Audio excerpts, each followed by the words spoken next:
mkiangalia vizuri sana, hao watu walinda mwananchi, hao watu wakina Sifuna hawa, hiyo chama ya linda mwananchi, hao watu kuna mtu anadanganywa, kuna mtu anaenda kuingizwa kwa shimo 2027, kuna mtu anaenda kujikaanga na mafuta yake mwenyewe 2027.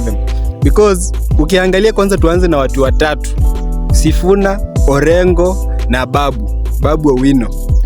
Ukiangalia vizuri sana, Babu Owino hajai anguka kiti yoyote tangu aanze siasa. Ukiangalia Orengo ni political genius, hajai anguka kiti yoyote tangu aanze siasa. In fact, Orengo is a good friend to Weta. Orengo amekuanga opposition na Weta, wakiwa hivyo wawili wamekuwa na support baba, lakini Weta aliona mbele akaingia serikali mapema. Sasa kuna mwingine hapa, ni tamu yake ya kwanza kuwa senate. Alijaribu siasa huku Kandui akaanguka, akarudi Nairobi akajaribu tena akaanguka, akapewa ya huruma 2022. Sasa amedanganywa, ameenda opposition, amekuja na hii kitu inaitwa linda mwananchi.